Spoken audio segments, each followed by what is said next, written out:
Hey everyone, welcome back to Indie Corner, the place where you can get all your Nintendo indie news all within 5 minutes. Sorry for not being here last week, but to make it up for you guys, I've got 2 weeks worth of news for you guys. So let's start off with eShop news. A very quiet past few weeks in the eShop for indies in both Europe or North America. Only 2 titles were released on the North American Wii U eShop, Paparazzi and Black. Paparazzi is a multiplayer game where one person controls the celebrity while their friend plays as the paparazzi. The celebrity must escape each scene while the paparazzi tries to snap pics of the star. In Black, you'll have your spatial senses put to the test. Draw a line and watch it continuously move across the screen. The challenge is to pick up all the colored spots while avoiding the black holes. Before we get into a bunch of new upcoming projects, let's first look at a few updates on previously announced titles. First, Nexus Games confirmed that Ucraft is coming along nicely and should have a beta ready for July 2015. Players can pay $20 to access the beta, which will also give them access to the final game. Next, we got more news surrounding the upcoming affordable space adventures. The game will feature 3-player co-op, and the developers have hinted at a possible 3DS release. Lastly, we got some more news on a long, quiet game. The claymation game Army Krog will soon be moving ahead with a beta release. The game is a point-and-click adventure and should be released on the Wii U later this year. Looking out to new projects, there's quite a few horror games on the horizon. First up is Beserta Silent Evil, which is heading to the Wii U. Not much has been revealed aside the game combining horror and puzzle genres together and delivering hard challenges. Following up is Hush by Game Studio 78. The horror title will have more RPG elements in it and have a strong focus on the theme of fear. You'll be playing as a child that finds themselves trapped in an old gloomy orphanage. Conquering your fears will be the only way to escape the building. Our next title is still a long ways to release. The Song of Seven is looking to come to the Wii U in the second half of 2016 and will be launching a Kickstarter soon to help it out. The game is a beautifully looking adventure game which has you guiding Kiba on a journey with unforgettable characters and challenges along the way. Mobot Studios is back after seeing decent sales of Paper Monsters Recut. This time they're releasing a budget platformer titled Blockybot.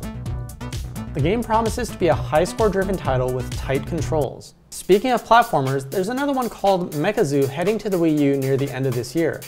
In this title, you harness the power of 5 animals, each granting you different abilities to navigate the level. The game allows you to pair up any 2 abilities to create various combos and reach new areas. Lastly, Children of Morta has received enough funding to come to the Wii U despite its Kickstarter ending just a few days ago. Players will journey with a family of guardians and hack and slash their way through plenty of enemies in this roguelike game. If you have a bit of spare cash, there are tons of indie projects to help get on their feet through Kickstarter. Starting us off, the project Strength of the Sword Ultimate has already passed its funding goal, but still has a few locked stretch goals. The game combines a fighting game with a brawler and some beautiful visuals. The game promises to have plenty of awesome weapons to choose from massive swords to flamethrowers and rocket launchers. Next we have Spooky Poo's Happy Hell, hoping to revive the 3D platforming genre. The game's setting is in hell and offers your character various magic powers, which basically gives you different abilities to get around each level. Each magic power, however, will cost you a piece of your soul. It's up to you whether you go through hell selling your soul along the way, or keeping it fully intact. The game is seeking just under $14,000 in funding. And if you want even more 3D platforming goodness, there's Clive N Wrench, which appears to be very much a spiritual successor to Banjo-Kazooie. Much like platformers of old, there's a ton of collectibles to find and a good amount of abilities to unlock. The game's story revolves around time traveling in order to thwart the evil Dr. Dacus' plans. This title is seeking £25,000 in funding. Following up, we have the charming 2D stealth platforming game Sneaky Ninja.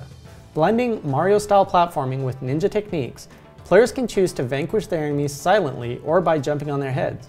The project is seeking $10,000 to bring this project to life. The last Kickstarter for today is Beans on the Block Summer Break.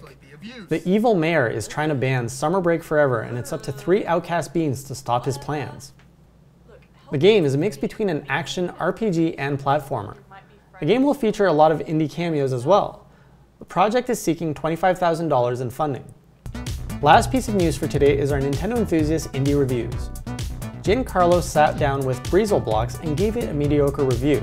He liked the amount of levels you get and shared that some levels are quite satisfying, but that it suffers from little replayability, a difficult learning curve, and not enough of a challenge.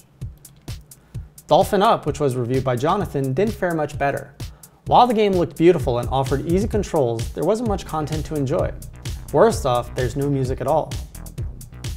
Jonathan also had to go with Puzzle Monkeys and didn't give it much of a better score. The visuals were unimpressive and the game didn't offer much content. On the plus side, however, the gameplay did prove to be fun at a low cost and had some great music. Now you're all up to date on all your Nintendo Indie news for February 23rd, 2015. For more Nintendo Indie news all week long, be sure to follow the Twitter account or follow NintendoEnthusiast.com. Additionally, you can follow me personally at Jason_Lapine if you want to chat or send me any indie tips. I'll see you guys next week, and until then, keep on playing indie. Hey everyone, I just want to share a personal message with all of you today. A few weeks ago, a close friend of mine took his own life after losing his battle with depression. Without him, I probably would have never have joined Nintendo Enthusiast or even created Indie Corner.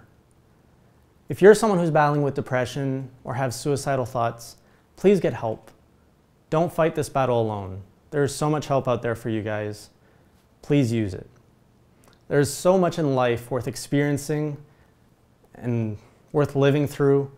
Please don't cut yourself short of that. You deserve to experience all these great things. Down below in the description, as well as here on screen, I'm going to put a link to a website, suicide.org. There you'll find a bunch of hotlines for any country in the world that you can call and talk to someone about anything really. So if you think life is too hard, that you're worthless, that you don't deserve to live, please just call one of these numbers, get help, talk to someone, because you do deserve to live. I couldn't help my friend in his hour of need, but I hope that with this message, I can give you some measure of hope or help, anything really. I know it isn't easy, but please don't hesitate. Just reach out, get help.